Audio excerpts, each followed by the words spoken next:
All right. Well, let's. If you've got the handout, I hope that you do. We are going to scan through the book of Revelation tonight.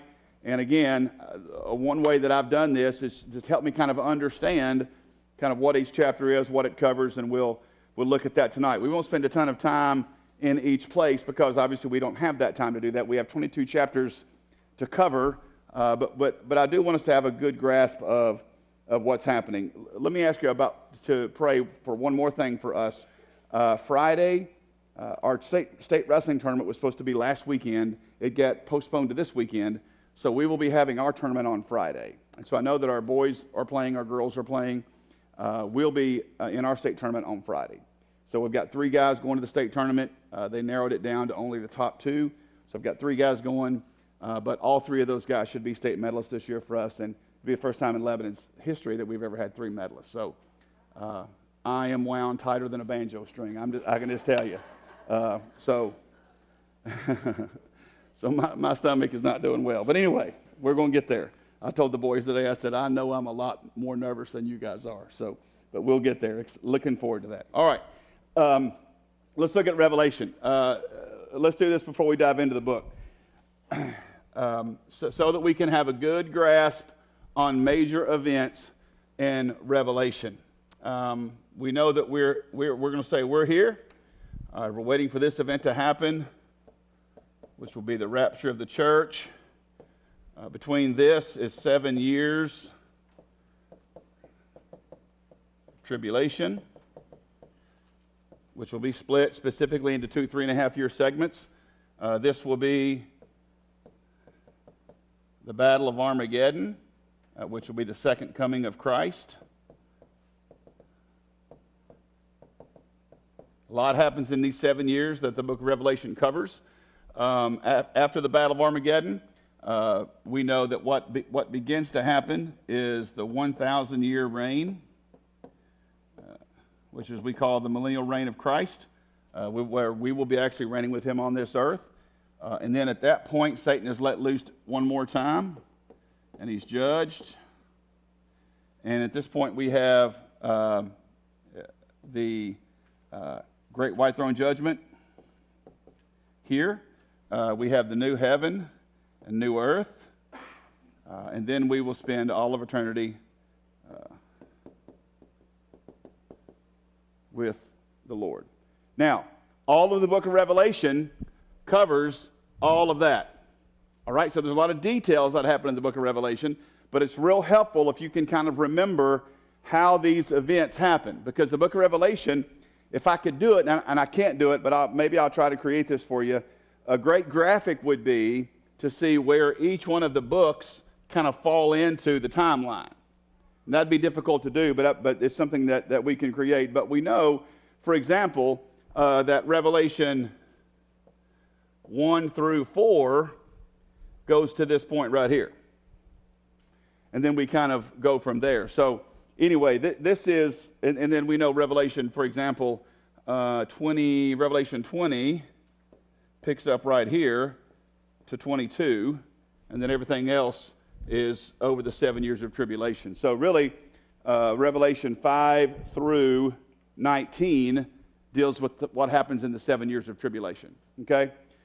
So we got 5 through 19 here, and then 20 picks up here, 20 and 22. All right? So let's walk through it.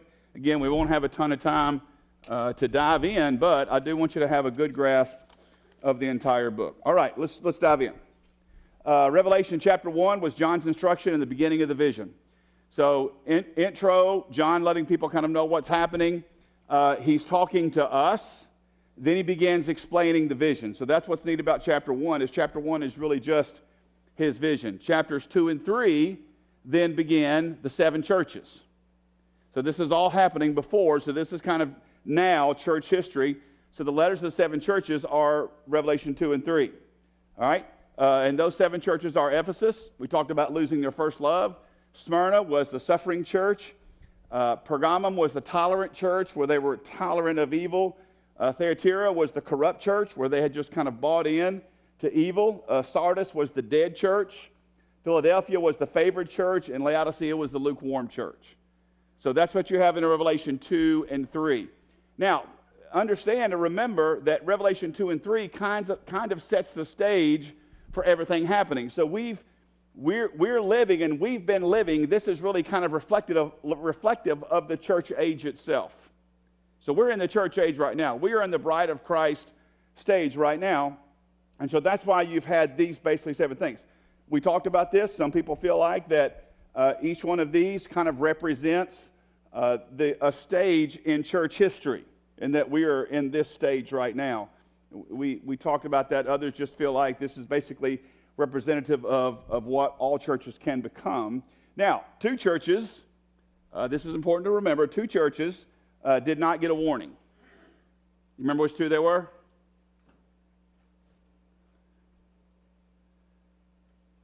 The Suffering Church and the Favored Church.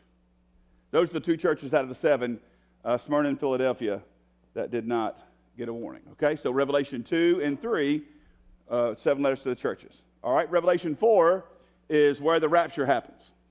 So if you remember, beginning of Revelation 4, you have this language that says, after these things. We talked about that, spent a lot of time with that. After this, I looked, and they're in heaven. So John goes from Revelation 2 and 3, where he's still on the earth, and he's talking about the 7 churches. At 4, beginning of 4, he's translated, and now he's up in heaven, and he's seeing a different picture. All right, so if you are which I am, a pre-tribulation rapture of the church, which I believe in that we will be raptured. That means we'll be raptured before the 7 years of tribulation, that the rapture happens right at the beginning of chapter 4. Now, chapter 4, if you remember, was the throne room of God. So John spends all of chapter 4 talking about what was in that throne room. And he talks about God, the throne.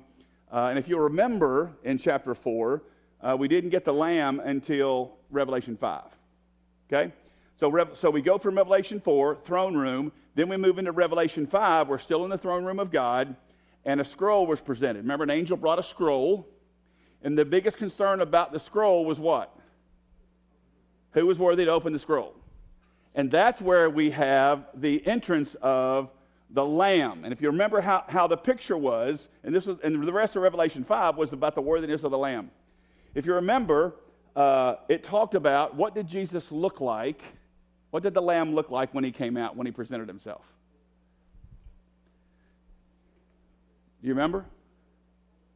Yeah, he looked like a lamb who had been slain. So he bore the marks of his payment. He bore the marks of his crucifixion. So that's what John saw. John saw a lamb that looked like that he had been slain. And so Jesus comes out. He's the one who is worthy to open the scroll. And Revelation 5 is all about, and again, there's just preparing for this to all begin to happen. Okay? As they open the scroll of Revelation 5, we go to Revelation 6. And Revelation 6 was all about opening the 7 seals. Now, if you remember, there were 4 different sets of judgments that would come on the people who have rejected or who would reject Christ. Do you remember what those are? Obviously, the seals are one. Remember, what were the others? Trumpets. What else? Bowls. And there's one more. Now, here's the reason that the 4th one is tricky. We're going to get to it in just a second. Sounds like somebody may have said it. Yes, it's the 7 thunders, but remember what he told John not to do. Don't write about those. So we don't have anything about those, but we do know that they came out, and we're going to see that as we continue to walk through Revelation. All right, seal 1 was seal 1 and through 4 were what we call the 4 horsemen of the apocalypse. Okay, rider on the white horse was the Antichrist. Seal 2, the rider on the red horse was there to remove peace. Seal 3, the rider on the black horse, he's the one who would disrupt the economic system of the world. Seal 4 was the rider on the pale horse, and 1/4 of humanity was killed through warfare through the 4th seal. The 5th seal was the martyrs, if you remember, crying out for justice under the altar. And then seal 6 was the second coming of Jesus. Now, if you remember when we talked about the seals covered all of the 7 years of tribulation. So that's why you see seal 6 was basically the second coming of Jesus. So we talked about this as we walk through Revelation, is that sometimes it is chronological in order, but then sometimes it's stepping back. and looking at the entire 7 years of tribulation that the majority of Revelation talks about. Okay? And if you'll also remember, a lot of time the seventh, either seal or bowl or trumpet, was always introducing the next set of judgments that would come. So that's why you have 6 here, then the seventh will come later, because the seventh bowl would introduce then the trumpets, okay? So Revelation 6 was the 7 seals.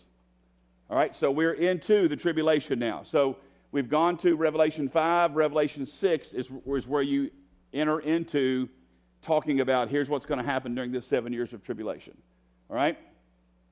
Revelation 7 talks about the 144,000 witnesses, and then the great multitude saved through the tribulation. So Revelation 7 then gives us this view as the tribulation is beginning. 144,000 people are marked, and what's their purpose? They're evangelists. Who are they? I feel like I'm in like a classroom and I'm quizzing you. But you know what? That's okay, because you know what? As God's people, we need to learn His Word, right? So who are these 144,000? 12,000 from the 12 tribes of Israel. Okay, so the 144,000 are made up specifically of Jews. And they are to become evangelists and witnesses to the Jewish community.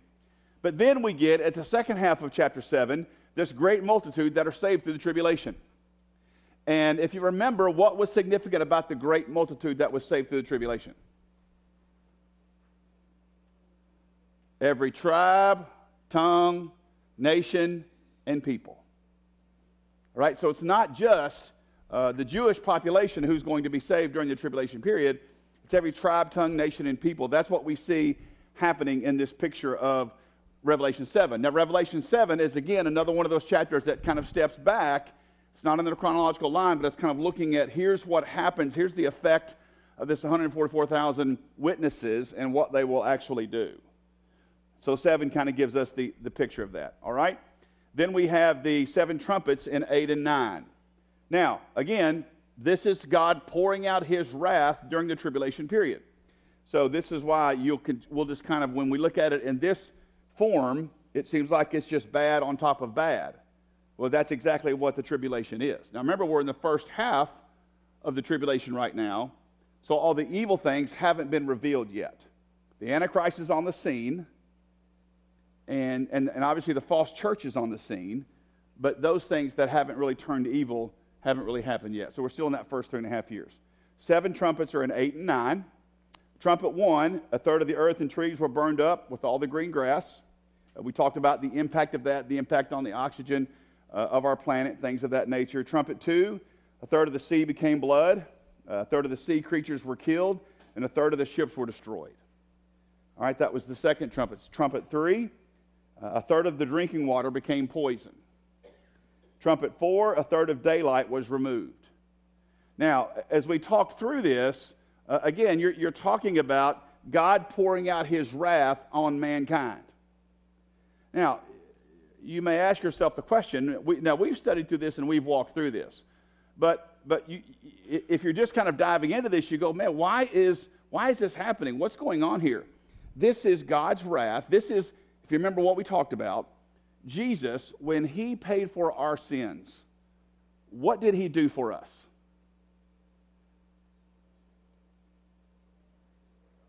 So we got to remember this. Everything that we talk about here that's going to happen to all of these people during the tribulation period, this should have happened to us. But it's not going to. Do you know why it's not going to? Because Jesus took it for us. So we don't need to we have to be careful and not get so spiritual that we don't think that the wrath of God is real. Does that make sense? Because sometimes what we can do is we can over-spiritualize that concept and just say, well, what you walk through in Revelation is the pouring out of the wrath of God. So as you talk about the wrath of God a lot throughout Scripture, throughout Galatians we've talked about it, we'll continue to talk about it. Really, it's just the gospel story. Jesus took the wrath of the Father for us.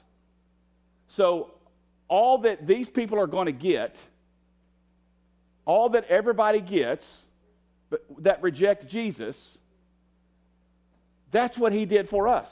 You see, we have escaped the wrath of the Father because Jesus stood in our place. So I want you to think about this. So as we kind of read through all of these things, and a lot of these are in the first 3.5 years, the wrath is poured out on things that will affect mankind. The last 3.5 years, it's direct to mankind. So all of these things Jesus took for us. So we say the wrath of the Father, but then Revelation blows that up for us and shows us what that looks like.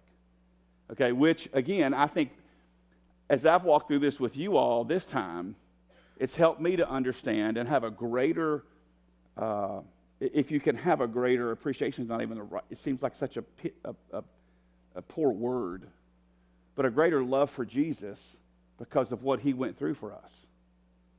You know, he went through, he absorbed, he took all of this for us. So what happened to him on the cross, we read about it, and we read about the things in Isaiah, but it was so much more. And Revelation gives us a picture of that. So again, it should deepen our love for Jesus because of what he did for us. All right?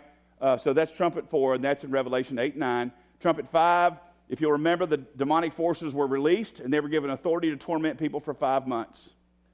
So that trumpet allowed these demonic forces that have been these fallen angels that have been reserved for judgment. There were some fallen angels who have been allowed to be on this earth and be demonic forces, but there are some that are so evil that they were put in prison.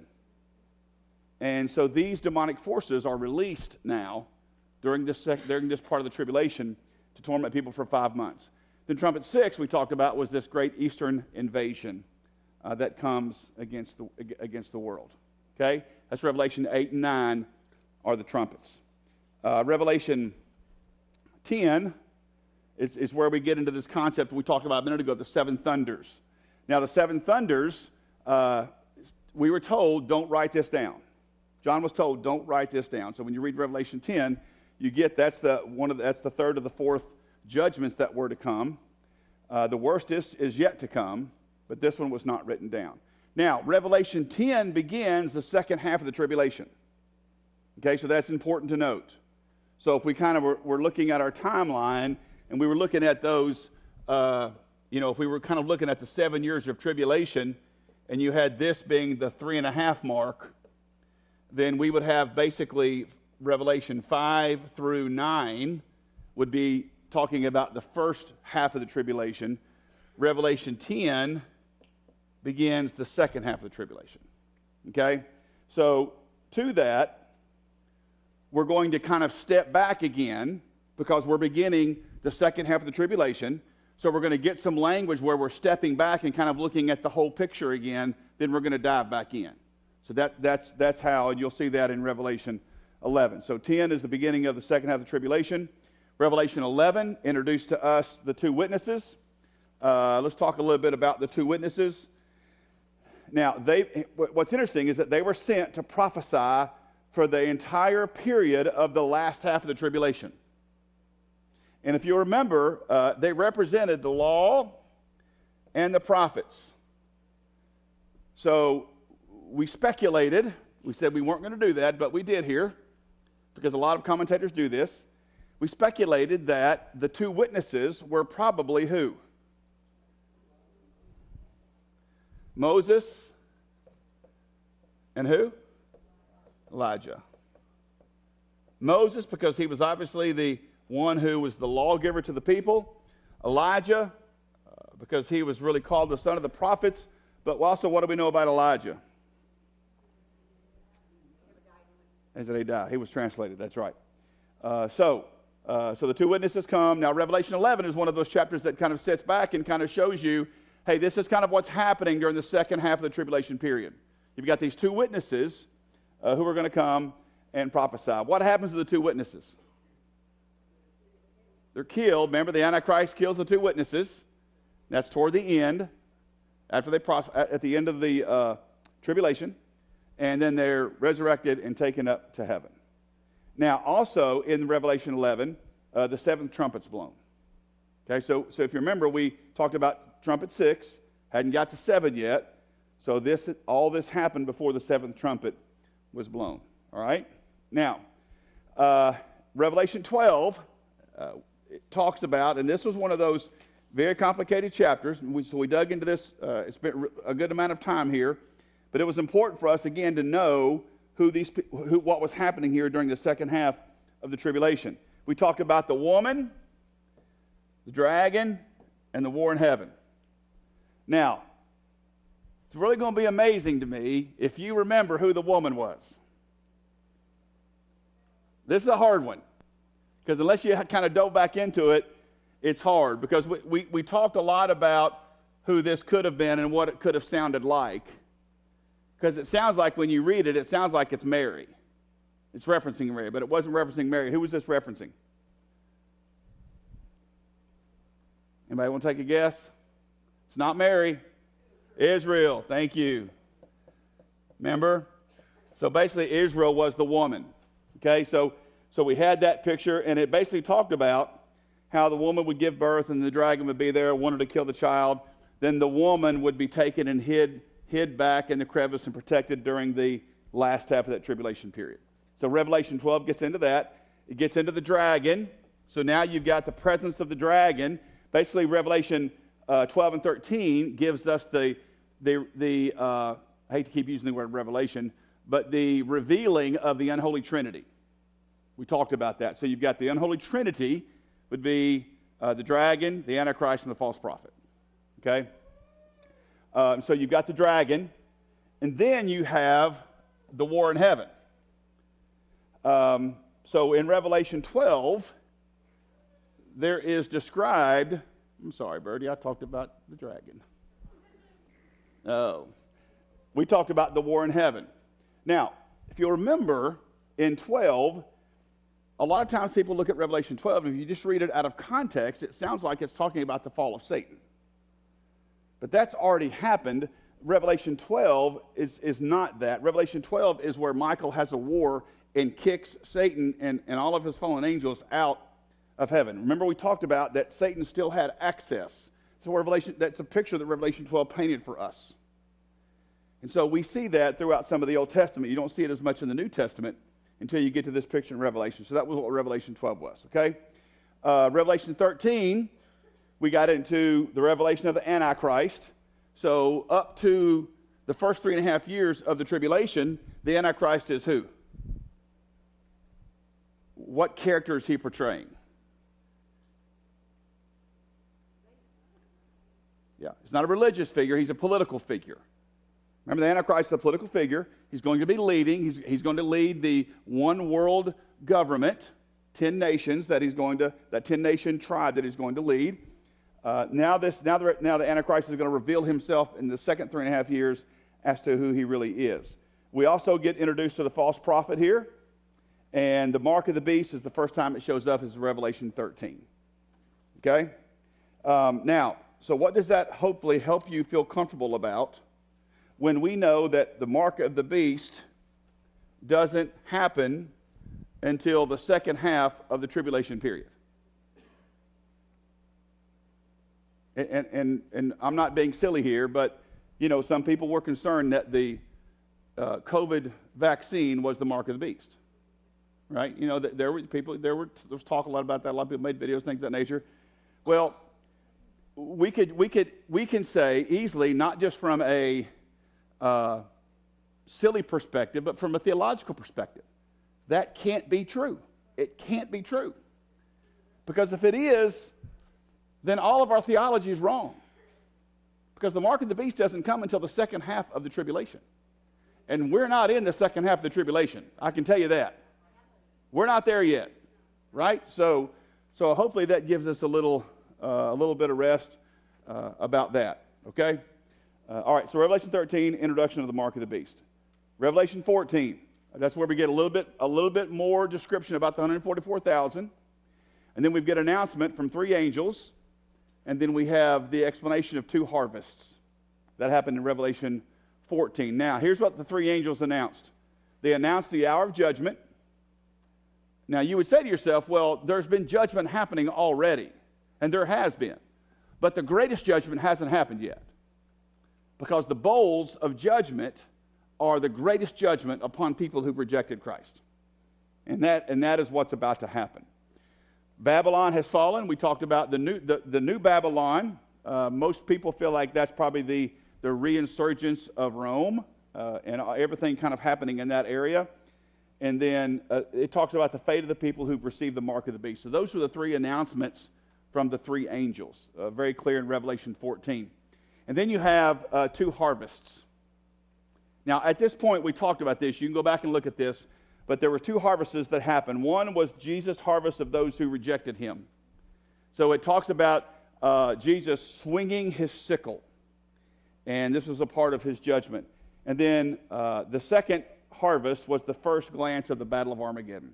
Again, we're still kind of in this overall view of looking at the last 3.5 years. Okay, so that is what we got described to us in Revelation 14. All right, Revelation 15 and 16 now begins the seven bowls of God's wrath. And this is where God is pouring out, this is what this angel was announcing, God's judgment's coming. Again, that last 3.5 year period of the tribulation. And this will happen directly to the people that are there. First is the bowl of sores.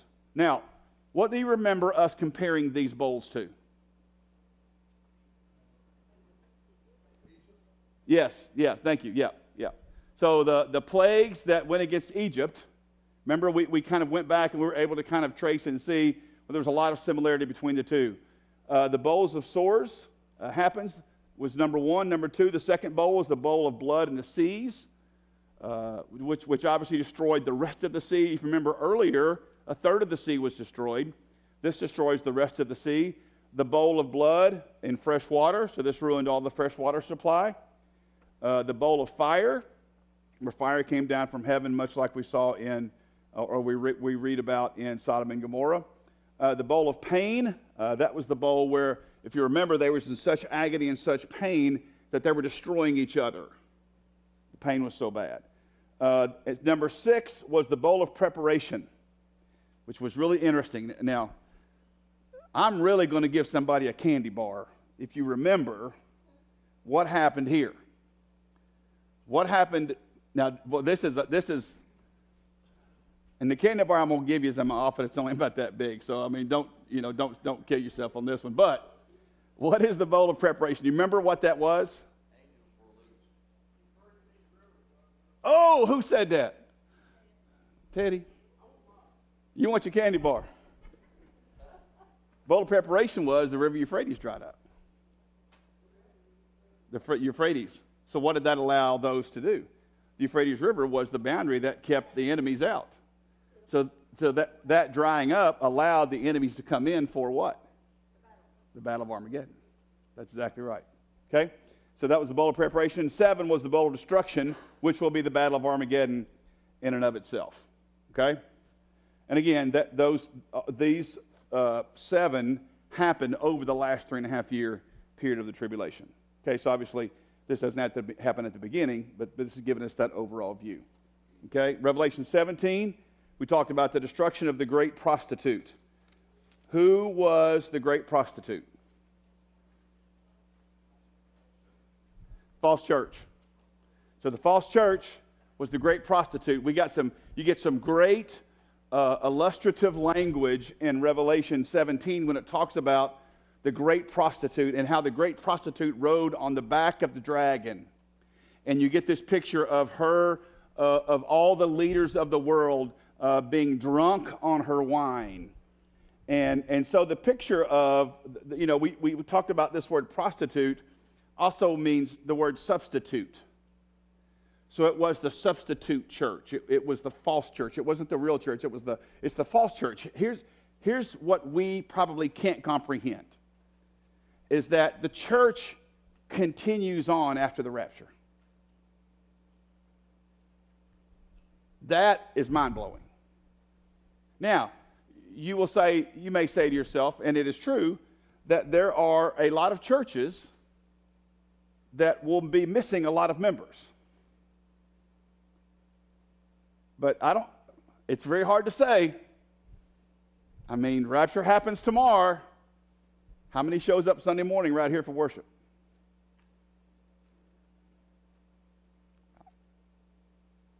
Are we going to assume that all 100% of us go? Now, we're going to assume all of us go because we're here, right? But guys, the reality is that the church gets pulled into this great prostitute. This prostitute lures the church in, and it gets the church drunk on her wine of dissipation and adultery and fornication. And you think, so don't think, even though those words kind of give us sexual connotations, don't think that way. Think about us. Think about the church being drug in and lured. So how can we see this already happening? See, this is where we've got to pay attention here. This just isn't all of a sudden just going to happen like that. Don't think that this hasn't already started. Now, we're not in the tribulation period, but I'm telling you, we don't think this is already happening. How many of you read the article about the church in Nashville? There's a movement now called Progressive Christianity. And their statement of faith is, the Bible isn't the Word of God. Now, where Jesus speaks, we can believe that, but everything else is just a collection of words from men. So it's not culturally relevant. It's not. So you see where they're going? So don't think the seeds of this isn't already there. And it, huh? Yeah, absolutely. You know, you've got the gospel is about us getting our next blessing. It's about us getting our, so you're right. We can look at that, and we talked about that. That's not just all of a sudden going to happen when the rapture happens, right? It's just something we have to protect ourselves against all of the time. And so we do that, and we do the best we can, but it's there. And I probably see it more than y'all do, just it's because it's my calling and it's what I do, my job to protect the flock. But there are little things that creep in. Mike and I were having a conversation earlier about that. And so I see little things that creep in that are trying to get us, you guys will begin hearing more and more, if you pay attention to it, about critical race theory and systematic racism, things of that nature, that's trying to creep back into the church, right? We have to protect ourselves against those things. Because, for example, critical race theory would say that it's a sociological view of races. So last year at the Southern Baptist Convention, they slipped in one of the last session and was voted and approved that we should use critical race theory in helping us understand how to deal with race. Well, here's the problem with that. When you do that, you just destroy the sufficiency of God's Word. You see, we don't need sociology to help us understand how to deal with race. We have God's authoritative Word that tells us how to deal with race. And here's how we deal with race. And it's actually a verse we'll look at this Sunday in our Scripture. There's neither Jew nor Greek, slave nor free, male nor female. We're all one in Christ Jesus. There's one race. There's one race, the human race. And in the human race, there are redeemed and unredeemed people. So you see what I'm saying? So that's where we have to be careful, because, and this is where Dwight, myself, Darren, others, we have to be careful that we don't let curriculum slip into our churches that teaches stuff like this. Because guess what I caught? Because I'm telling you, there was a study put out by the North American Mission Board, our North American Mission Board, that supported and talked about critical race theory. Not in our church. So you see, this isn't all of a sudden going to start happening. Okay, so we have to have our antennas up. All right, Revelation 17. Okay, Revelation 18, the fall of Babylon, which is Rome. So that it talks all about the celebration of this city. This is what would be the center of the political system where the Antichrist would reign, and it falls in 18. Revelation 19. We're starting. So this is kind of getting into the good stuff now. Revelation 19 talked about the celebration in heaven, the second coming of Jesus. Another reason, if you'll remember, I mentioned this when we were walking through our study, is that the church is not mentioned again in the book of Revelation from chapter 3 until when? Until chapter 19. Because in chapter 19 is where we start hearing about the marriage supper of the Lamb, the bride of Christ. The church is not mentioned again from Revelation 4 to Revelation 19. You want to know why the church isn't mentioned? Because we're not here. We're not going through everything that Revelation is talking about from 4 to 19.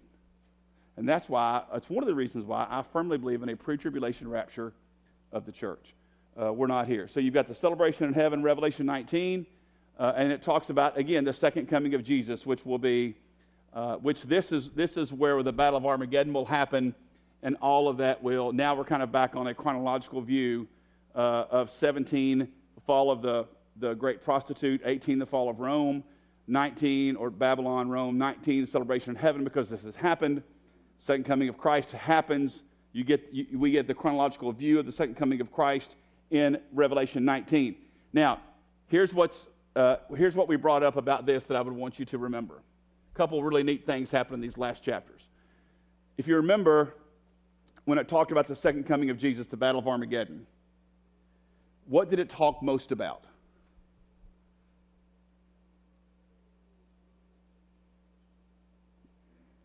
That's kind of a little bit of a trick question.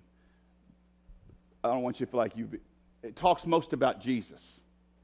Here's what's interesting about the explanation we get about the Battle of Armageddon. We get more descriptive language about the rider on the horse than we do the battle itself. And you want to know why? Because the battle isn't what's important. Jesus just, the sword, the word comes out of his mouth, and he annihilates. Here's what the picture Jesus wanted John to see. I want you to celebrate the rider on the horse, not get so enthralled in the battle that you miss the rider on the horse. You know, it talks about his flowing robe and his banner and what his robe looked like. Remember, it was dipped in the blood, and it talks so much about Jesus and the one that was coming to fight the battle. So I think those are good reminders for us not to get, because earthly, right? It's kind of like with miracles versus salvation. We would love to see somebody that was blind in our church have their eyes opened this Sunday. Boom. Let me ask you a question. Do you think if that happened, that we would have news reporters here wanting to talk about that? I mean, we might.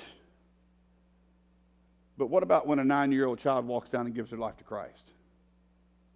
Anybody concerned about that? No, because you know what? That's a greater miracle. Right? I think that's the picture we see here. Don't get so caught up in the battle that you miss the rider. It's not about the battle, man. It's about Jesus on that horse coming down. And here's the great thing about this. We're right behind him on our horses. If you've never ridden a horse, you go ride a horse. That's right. It's going to be good. All right, Revelation 20 is, and again, this is pretty chronological at this point. At the beginning of Revelation 20, Satan is bound. He's bound in the bottomless pit for 1,000 years. Once he's bound, then the Millennial Reign begins.